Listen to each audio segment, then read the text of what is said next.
నమస్తే శ్రీమాత్రే నమః శ్రీ కృష్ణాయ నమః. హిట్ టీవీ భక్తి ప్రేక్షకులకు స్వాగతం సుస్వాగతము.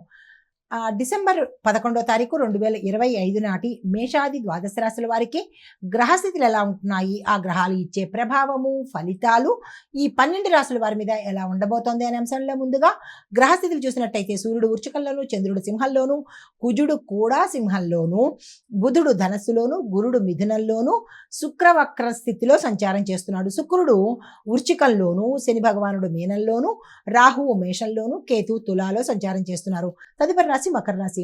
ఈ రాశి వారికి శని గ్రహము అంటే శని భగవానుడు మీ రాశిలోనే ఉన్నందువల్ల కొద్దిగా పనులన్నీ మందంగా ఉండడము, మీకు కూడా డల్గా అనిపించడము, బద్ధకం రావడము ఇలాంటివన్నీ జరిగే అవకాశము కనబడుతోంది. అయినప్పటికీ పనులు ఆగవు, ముందుకు వెళ్లే ప్రయత్నమే జరుగుతుంది. డబ్బు విషయాల్లో శుభసూచకంగా కనబడుతోంది. పనుల్లో పెద్దవారి యొక్క సహాయం తీసుకోండి. మీ ఇంట్లో ఎవరైనా పెద్దవాళ్ళు ఉంటే వారి ఆరోగ్యం పట్ల జాగ్రత్తలు తీసుకోండి.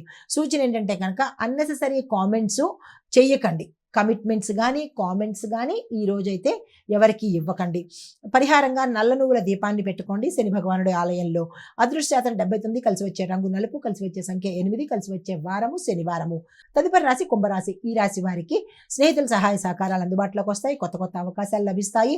ఉద్యోగంలో మెరుగైన స్థానం కోసం ప్రయత్నాలు చేస్తే అవి సక్సెస్ అయ్యే అవకాశాలు కనబడుతున్నాయి. సృజనాత్మకమైన రంగాలలో పనిచేసే వారికి అదృష్టము కలిసి వచ్చేటట్టుగా గోచరిస్తోంది. ముఖ్యంగా సూచన ఏంటంటే కనుక ఈరోజు ముఖ్యమైన మీటింగ్స్ ఏవైనా పెట్టుకోవాలి అని అనుకుంటే ఏ రంగంలో ఉన్న వాళ్ళైనా సరే అది మధ్యాహ్నం 1:04 ఈ సమయంలోనే పెట్టుకునే ప్రయత్నం చేయండి. ఈ పాయింట్ నోట్ చేసుకోండి. అయితే పరిహారంగా సత్యనారాయణ స్వామి వారి నామస్మరణ చేసుకోండి. అదృష్టశాతం 84, కలిసి వచ్చే రంగు నీలి రంగు, కలిసి వచ్చే సంఖ్య 4, కలిసి వచ్చే వారము శనివారము. తదుపరి రాశి మీనరాశి. ఈ రాశి వారికి శని ప్రభావం వల్ల నెమ్మదిగా పనులు జరుగుతాయి. అయినప్పటికీ అవి శుభ పరిణామాలే తీసుకుంటాయి. ఆర్థికంగా చాలా చక్కగా ఉండబోతున్నారు. ఉద్యోగంలో మీ యొక్క పై అధికారులు మంచి సపోర్ట్ ఇచ్చే అవకాశం కనబడుతోంది. ఇంటి వాతావరణం చాలా శాంతియుతంగా ఉండబోతోంది.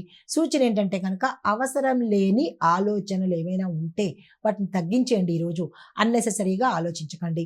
అయితే పరిహారంగా తులసి అమ్మవారికి నీరు మీరు మీ చేతితో పోసినట్టయితే మంచి జరిగే అవకాశం కనబడుతోంది. అదృష్టశాతం 77 గాను, కలిసి వచ్చే రంగు వైలెట్ కలరు, కలిసి వచ్చే సంఖ్య 7, కలిసి వచ్చే వారము గురువారము. ఇది మేష ద్వాదశ రాశుల వారికి ఈరోజు చెప్పదగినటువంటి గోచారరీత్యా ఫలితాలు, పరిహారాలు, సూచనలు. నమస్తే.